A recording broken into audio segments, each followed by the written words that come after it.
Hello students, welcome to Reddy chemistry classes. तो आज के सेशन में डिस्कस करने वाले टॉपिक है polymers.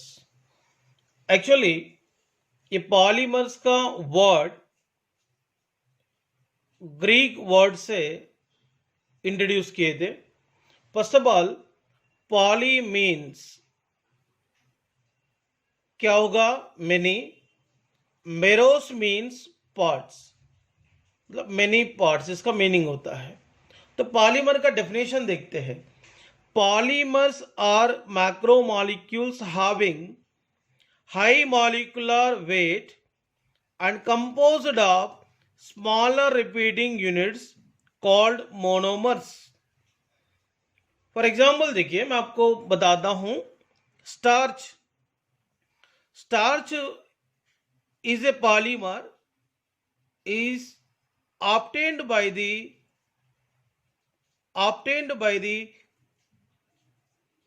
monomer units like glucose. मतलब मोर नंबर ऑफ ग्लूकोज मॉलिक्यूल एक दूसरे के साथ ग्लाइकोसाइडिक लिंकेजेस के द्वारा एसोसिएट होकर एक हाई मॉलिक्यूलर वेट रहने वाले मैक्रो मॉलिक्यूल को डेवलप करता है। तो हाई मॉलिक्यूलर वेट रहने वाले मैक्रो मॉलिक्यूल को जनरली क्या कहेंगे? पॉलीमर्स कहेंगे। तो इसलिए मैं पॉलीमर का डेफिनेशन क्या बोल रहा हूं, तो smaller repeating unit like monomer units एक दूसरे के साथ कंबाइन होके हाई मॉलिक्यूलर वेट रहने वाले मैक्रो मॉलिक्यूल्स को अगर डेवलप करे तो सच मैक्रो मॉलिक्यूल्स को कहेंगे पॉलीमर्स। एंड पॉलीमर्स को बनाने वाले प्रोसेस को बोलते हैं पॉलीमराइजेशन प्रोसेस।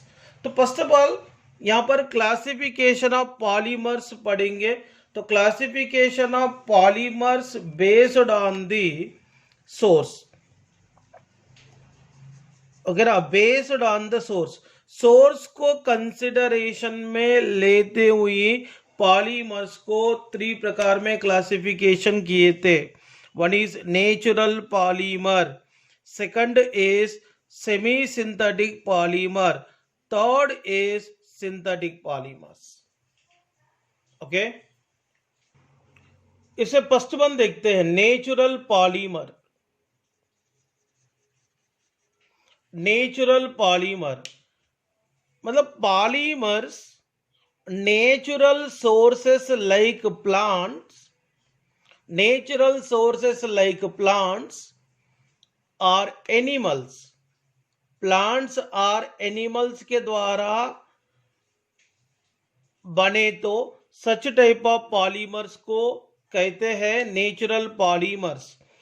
अगर नेचुरल पॉलीमर्स प्लांट के द्वारा डेवलप हुआ तो प्लांट पॉलीमर्स बोलना चाहिए, एनिमल्स के द्वारा डेवलप हुआ तो एनिमल पॉलीमर्स बोलना चाहिए।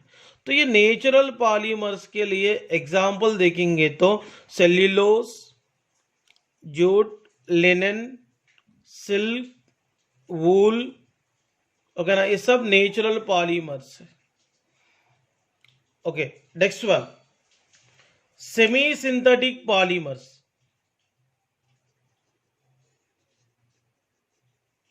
नेचुरल पॉलीमर्स को सम केमिकल्स के द्वारा रिएक्शन करके हाई टेंसाइल स्ट्रेंथ रहने वाले पॉलीमर्स को बनाते हैं। दैट पॉलीमर होंगे सेमी सिंथेटिक पॉलीमर्स। तो सेमी सिंथेटिक पॉलीमर्स बनने के बाद इसकी अपीयरेंस में चेंजेस आता है और इसका लस्टर कैरेक्टर में चेंजेस आता है और इसका टेंसाइल स्ट्रेंथ में भी चेंजेस आता है। और इसके लिए एग्जाम्पल देखेंगे, acetate rayon, viscous rayon, cuprum ammonium silk. So these are the better example of semi-synthetic polymers. Next one, synthetic polymers. तो synthetic polymers man made polymers है। इसको स्पेशली लैबोरेटरीज में, ओके ना, लैबोरेटरीज में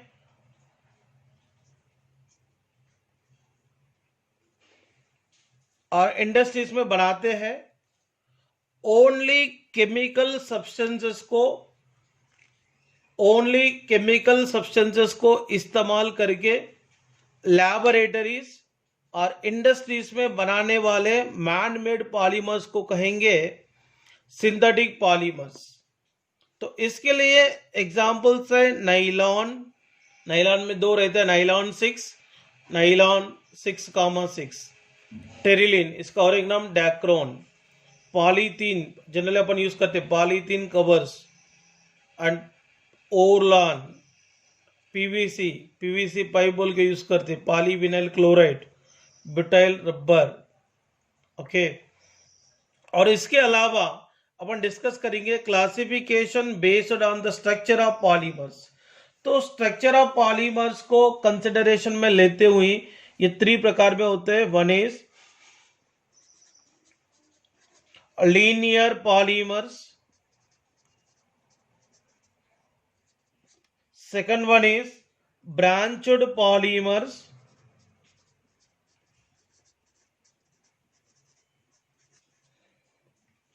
third one is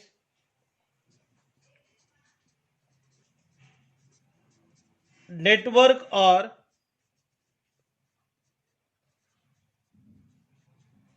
cross linked polymers।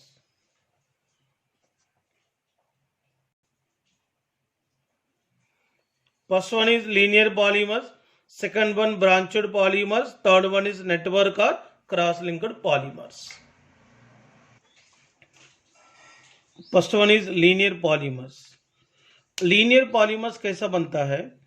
Monomer unit एक दूसरे के साथ अटैचमेंट होकर एक लीनियर पॉलीमेरिक चेन को डेवलप करता है। सच टाइप ऑफ पॉलीमर्स को बोलेंगे लीनियर पॉलीमर्स। इसलिए यहां पे बोले, देखो, they are made up of long continuous chains without any access attachment, that is branches. मतलब मोनोमर यूनिट एक दूसरे के साथ अटैचमेंट होकर एक लॉन्ग कंटिन्यूअस चेन बनाता है। और लॉन्ग कंटिन्यूअस चेन में अगर कोई भी ब्रांचेस अगर नहीं मिला तो इसको लीनियर पॉलीमर बोलेंगे, ओके ना।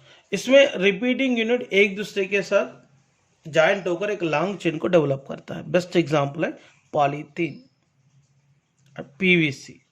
देखिए यहां पे इथिलीन को पॉलीमराइजेशन करेंगे, इथिलीन, और इसको ए भी बोलेंगे ईथीन, ओके। यहां पे CH2 डबल बॉन्ड CH2 है।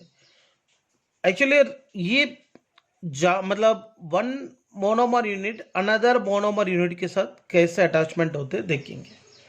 अभी यहां पे दोनों के बीच में डबल बॉन्ड तो है, ये बॉन्ड ब्रेक करेंगे, ये बॉन्ड ब्रेक करेंगे। ब्रेक करने के बाद क्या होगा? CH2 सिंगल बॉन्ड CH2,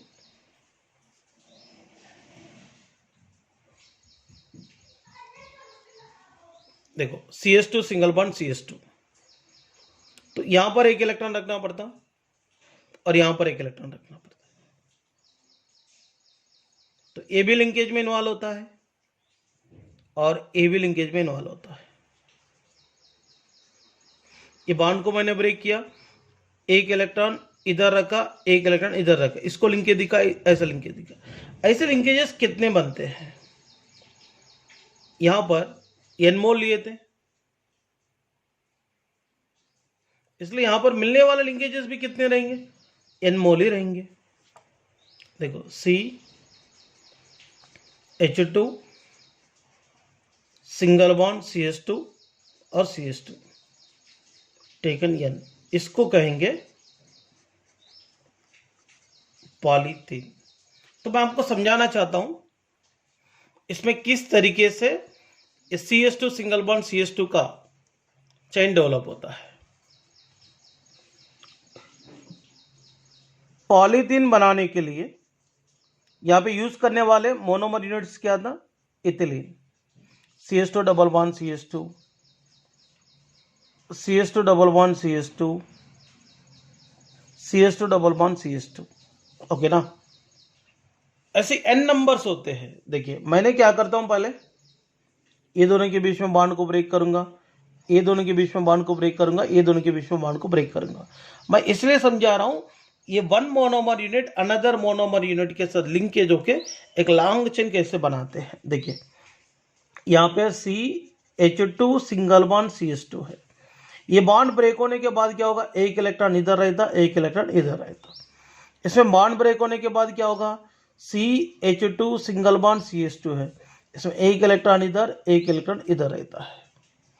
इसमें भी बॉन्ड ब्रेक होने के बाद क्या होगा? CH2 को एक तरफ एक इलेक्ट्रॉन रहता है, इसको एक तरफ एक इलेक्ट्रॉन रहता है। देखिए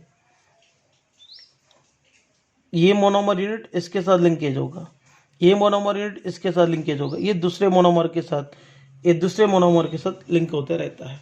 इसमें देखो कौन सा लिंकेज कॉमन दिख रहा? CH2 single bond CH2। ऐसे लिंकेजेस इसमें n नंबर्स होते हैं, इसलिए मैंने ये रिपीटिंग यूनिट n नंबर्स होते हैं, इसलिए मैंने यूनिट ये इसको रिपीटिंग यूनिट में रखा। ऐसे repeating units n number develop होता है, इसलिए मैंने वहां पर CH2 सिंगल बॉन्ड CH2 ऐसा दिखा है ना पॉलीथीन को। ऐसे रिपीटिंग यूनिट्स n नंबर होता है, इसलिए मैं पॉलीथीन का स्ट्रक्चर को मैं ऐसे रिप्रेजेंट करा। समझ में आया होगा एक ऐसा लिंकेज होता। इसके बाद अपन देखेंगे इसमें ही पॉलीविनाइल क्लोराइड। देखिए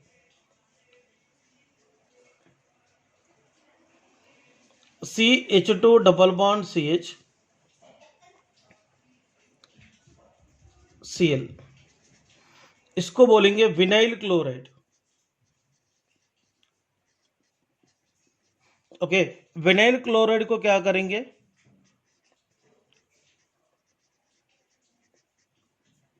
पॉलीमराइजेशन करेंगे। तो रिपीटिंग यूनिट बनाने का तरीका है, तो सबको अपन ऐसा डिस्कस करने से टाइम वेस्ट हो जाएगा। देखिए ये दोनों के बीच में डबल बॉन्ड तो है, पहला बॉन्ड को ब्रेक करेंगे। देखिए ब्रेक करके CH2 single bond CH Cl लिखेंगे, और इसमें एक इलेक्ट्रॉन रहता और यहां पर भी एक इलेक्ट्रॉन रहता, इधर रखेंगे, इसको इधर एक बॉन्ड, इधर एक बॉन्ड। मतलब ये मोनोमर यूनिट दूसरे मोनोमर यूनिट के साथ CH2 के साथ एक मोनोमर यूनिट को CH के तरफ एक मोनोमर यूनिट के साथ लिंकेज होते रहता है। वो लिंकेज में हमेशा ये रिपीटिंग यूनिट रहता है। ये रिपीटिंग यूनिट्स जनरली कितने बनते हैं पॉलीमर में? n नंबर ऑफ बनते हैं। कितने बनते हैं? n नंबर ऑफ बनते हैं, इसलिए इसको रिप्रेजेंट करना चाहिए CH2 CH Cl। ऐसे यूनिट n नंबर बनते हैं। इसको क्या बोलेंगे? PVC, मतलब पॉली विनाइल क्लोराइड। इसका नाम क्या है? Polyvinyl chloride. मतलब विनाइल क्लोराइड को पॉलीमराइजेशन करने के वजह से यहाँ पे मिलने वाले जो पॉलीमर है पॉलीविनाइल क्लोराइड है। ये दोनों भी लीनियर पॉलीमर्स के लिए बेटर एग्जांपल्स होता है। Second one is branched polymers. These polymers consist of chain structure having one main chain of molecules with smaller chain as the branches of main chain। मतलब monomer unit एक दूसरे के साथ attachment होने के वजह से एक लॉन्ग चेन बनता है। लॉन्ग चेन में रहने वाले स्मॉलर चेन ब्रांच के फॉर्म में डेवलप होता है। सच टाइप ऑफ पॉलीमर्स को कहेंगे ब्रांचेड पॉलीमर्स। कि ब्रांचेड पॉलीमर्स का जनरली डेंसिटी बहुत कम रहता है। एंड एग्जाम्पल यहाँ पे देखेंगे पॉलीप्रोपिलीन। पॉलीप्रोपिलीन में मिथाइल ग्रुप ब्रांच को डेवलप करता है। देखेंगे यहाँ पर CH3CH डबल बॉन्ड CH2 को प्रोपिलीन बोलेंगे, इसको प्रोपिलीन भी बोलते हैं, प्रोपीन भी बोलते हैं।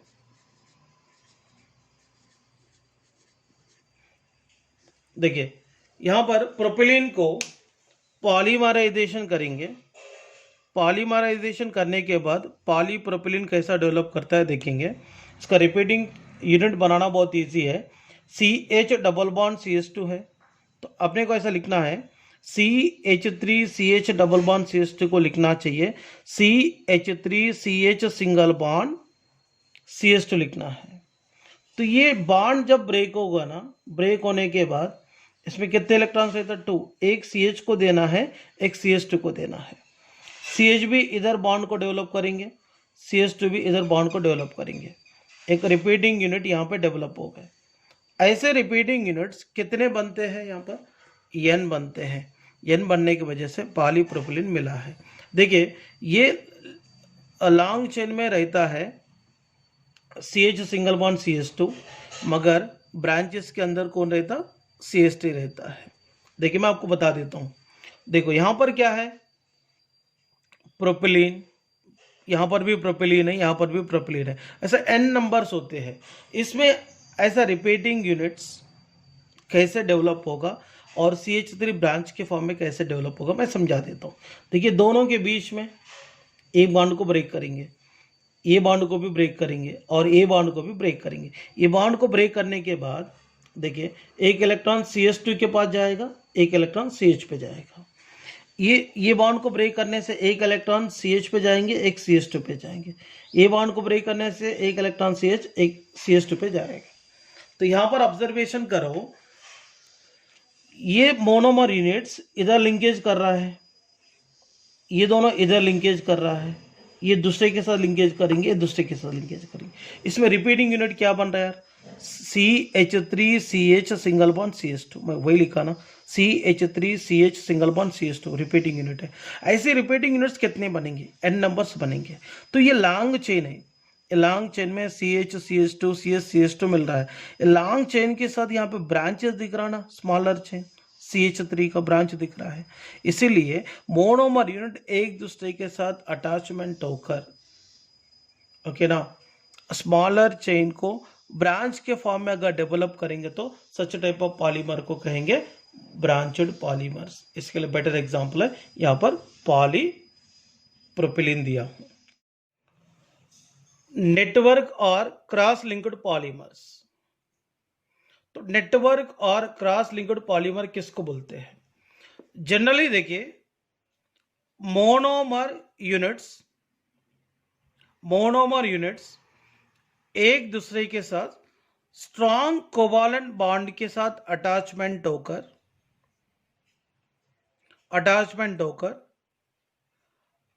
नेटवर्क फॉर्म में रहने वाले स्ट्रक्चर और पॉलीमर को डेवलप करता है। सच टाइप ऑफ पॉलीमर्स को बोलेंगे नेटवर्क और cross linked polymer. Next one, polymeric chain के बीच में सल्फाइड लिंकेजेस को इंट्रोड्यूस करके बनाने वाले पॉलीमर्स भी नेटवर्क और क्रॉस लिंक्ड पॉलीमर्स के अंदर आते हैं। इसलिए यहां पर देखो, linking of chain polymers by strong covalent bonds leads to network like structure. देखिए आपको मैं समझाता हूं। इसमें मेलामाइन है, बेकेलाइट है, वल्कनाइज्ड रबर है। देखिए इसमें मोनोमर यूनिट एक दूसरे के साथ कोवालेंट बॉन्ड के साथ अटैचमेंट होकर एक नेटवर्क लाइक स्ट्रक्चर को डेवलप किए हैं। इसीलिए ये पॉलीमर को क्या बोलते हैं? नेटवर्क और क्रॉस लिंक्ड पॉलीमर बोलेंगे। classification based on polymerization process. तो जनरली पॉलीमर्स इन्वॉल्व होने वाले पॉलीमराइजेशन प्रोसेस को कंसिडरेशन में लेते हुए इसको 2 टाइप्स में क्लासिफिकेशन किए थे. One is addition polymers. Addition polymers बोले तो क्या है? मोनोमर यूनिट्स एक दूसरे के साथ अटैचमेंट होकर चेन ग्रोथ पॉलीमर को डेवलप करता है. सच टाइप ऑफ पॉलीमर को एडिशन पॉलीमर्स बोलेंगे. देखिए, the monomers are alkene and the polymers are formed by chain growth polymerization. Okay, next, the addition polymers contain all the atoms of monomers. Okay, तो इसके लिए better example है ओरलॉन, Teflon, polyvinyl chloride, polythene. तो देखते हैं ये addition polymer किस तरीके से बनता है. यहां पे देखो, अक्राइलोनाइट्राइल पॉलीमराइजेशन में इन्वॉल्व होकर पॉली अक्राइलोनाइट्राइल को डेवलप करता है. और किस तरीके से डेवलप करेंगे वो देखते हैं. तो क्योंकि इसको एडिशन पॉलीमर कहने का मेन रीजन क्या है वो भी यहां पे क्लियर हो जाता. देखिए, अक्राइलोनाइट्राइल को पॉलीमराइजेशन करेंगे. पॉलीमराइजेशन करने की वजह से पॉली अक्राइलोनाइट्राइल मिलता है. इसका और एक नाम है ओरलॉन. देखिए, तो इसमें देखो CH2 डबल बॉन्ड CH है. तो इसमें क्या करने का, ये दोनों के बीच में रहने वाले डबल बॉन्ड को ब्रेक करने का. तो ब्रेक करके पहले CH2 सिंगल बॉन्ड CN लिखेंगे. इसमें देखो, ये बॉन्ड ब्रेक होने के बाद एक इलेक्ट्रॉन CH2 को मिलेंगे, एक इलेक्ट्रॉन CH को मिलेंगे. ये इधर इस तरफ लिंक बनाएंगे, इस तरफ लिंक बनाएंगे.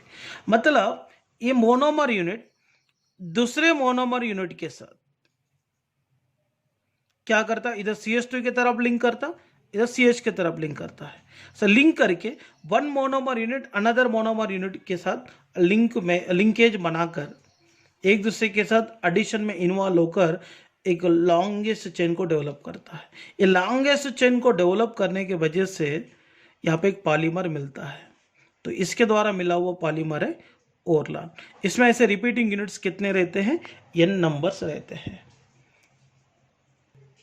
देखिए, ओरलॉन और पॉली अक्राइलोनाइट्राइल पॉलीमर में रहने वाले मोनोमर यूनिट है अक्राइलोनाइट्राइल, और इसको विनाइल साइनाइड भी बोलते हैं.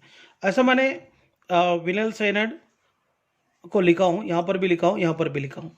देखिए, इसको एडिशन पॉलीमर बोलने का मेन रीजन क्या है देखेंगे. यहाँ पे ये दोनों के बीच में रहने वाला बॉन्ड ब्रेक होगा, यहाँ पर भी बॉन्ड ब्रेक होगा और यहाँ पर भी बॉन्ड ब्रेक होगा. ये बॉन्ड ब्रेक होने के बाद एक इलेक्ट्रॉन CH को देना पड़ता है. इसमें 2 इलेक्ट्रॉन्स है ना, एक इलेक्ट्रॉन CH2 को देना पड़ता है. ये बॉन्ड ब्रेक होने के बाद एक इलेक्ट्रॉन CH2 को, एक इलेक्ट्रॉन CH को, इधर भी बॉन्ड ब्रेक होने के बाद एक इलेक्ट्रॉन CH2 को एक CH पे देना पड़ेंगे. ये इधर एक लिंकेज बनाएंगे. अब ये दोनों के बीच में सिंगल बॉन्ड, ये दोनों के बीच में सिंगल बॉन्ड, इधर भी एक लिंकेज बनेगा. मतलब one monomer unit another monomer unit के साथ एडिशन में इन्वॉल्व होकर एक लॉन्ग चेन को डेवलप कर रहा है. तो यहाँ पर जो पॉलीमर है एडिशन के वजह से हो रहा है, इसीलिए इसको एडिशन पॉलीमर कहते हैं. तो नेक्स्ट वन, कंडेंसेशन पॉलीमर. मतलब कंडेंसेशन पॉलीमर बोले तो पॉलीमर को डेवलप करने वाले पॉलीमर को डेवलप करने वाले मोनोमर यूनिट्स एक दूसरे के साथ कंबाइन होने की वजह से स्मॉल मॉलिक्यूल्स लाइक वाटर और मिथाइल अल्कोहल का एलिमिनेशन अगर हुआ तो सच टाइप ऑफ पॉलीमर को कंडेंसेशन पॉलीमर बोलेंगे. देखो, these polymers are formed by combination of 2 monomers. by elimination of small molecules like water or methyl alcohol. तो these are esters or amide. ये condensation polymers ester भी हो सकते हैं, amide भी हो सकते हैं. ओके, सो मतलब इसके मतलब ये पॉलीमर में एस्टर लिंकेजेस और अमाइड लिंकेजेस रहेंगे. इसलिए जनरली कंडेंसेशन पॉलीमर्स में पॉली एस्टर भी हो सकता है, पॉली अमाइड भी हो सकता है. इसलिए polyamides, polyesters, polyurethanes, ये सब कंडेंसेशन पॉलीमर के लिए एग्जाम्पल्स होते हैं. Next one is classification based on molecular forces. Generally polymers में रहने वाले मॉलिक्यूलर फोर्सेस को कंसिडरेशन में लेकर पॉलीमर्स को 4 टाइप्स में क्लासिफिकेशन किए थे. One is elastomers, second one is fibres, third one is thermoplastic polymer, fourth one is thermosetting polymer. या सबसे पहले अपन डिस्कस करेंगे एलास्टोमर्स. एलास्टोमर्स बोले तो क्या है? तो पॉलीमर्स में weak inter particle forces of attraction present रह के एलास्टिसिटी कैरेक्टर शो करने वाले पॉलीमर्स को एलास्टोमर्स कहेंगे. मतलब एलास्टिसिटी कैरेक्टर मतलब देखिए, जनरली पॉलीमर के ऊपर अगर प्रेशर अप्लाई करेंगे, स्ट्रेस अप्लाई करेंगे, तो अप्लाई करने के बाद वो पॉलीमर कंप्रेस होता है. अगर इसके ऊपर रहने वाले फोर्स को रिमूव करने के बाद अपनी ओरिजिनल पोजीशन को रीगेन करता है. Such type of stretchable character elastomers में प्रेजेंट रहता है. देखिए, when polymer is stressed, the polymeric chain is stretches, and when the strain is relieved, the chain returns to its original position. Thus, the polymer shows elasticity and is called elastomers.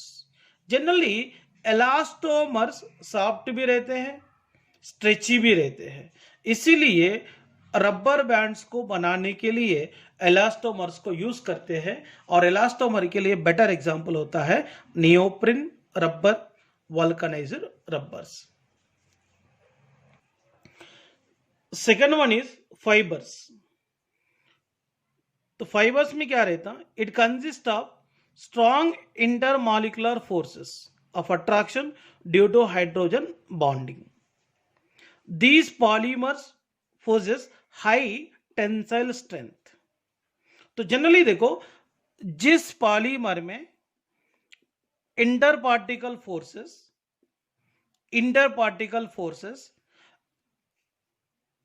एलास्टोमर्स thermoplastic polymer से भी stronger होते हैं, that polymers generally fibres होते हैं.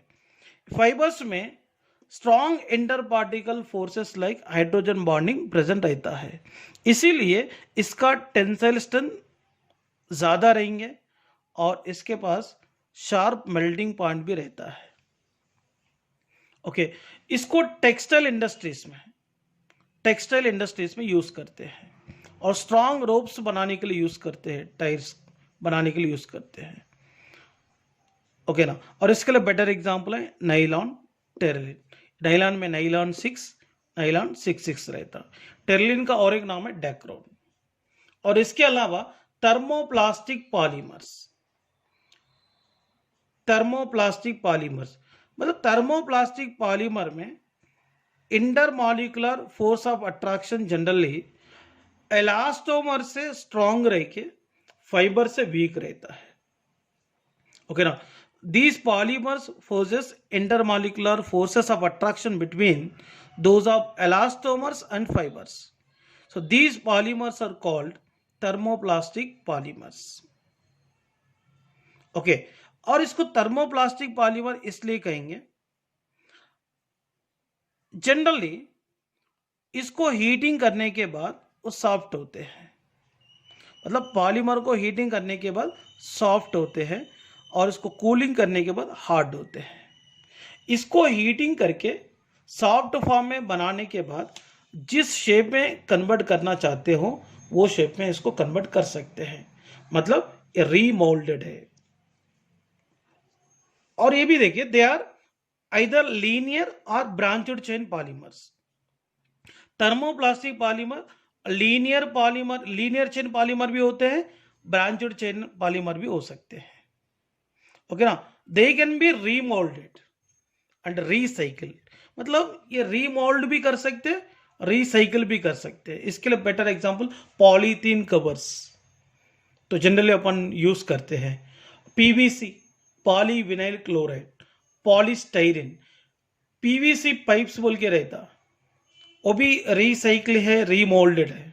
Okay, next one thermosetting polymer. These polymers are cross-linked or branched molecules which do not become soft on heating under pressure and cannot be remolded and recycled, and these cannot be reused। जिस polymer को remould, recycle, reuse नहीं कर सकते हो, that kind of polymer को कहेंगे thermosetting polymers.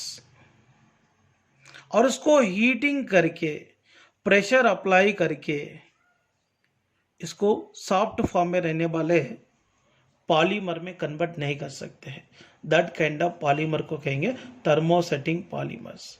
इसके लिए बेटर एग्जांपल होता है बेकलाइट।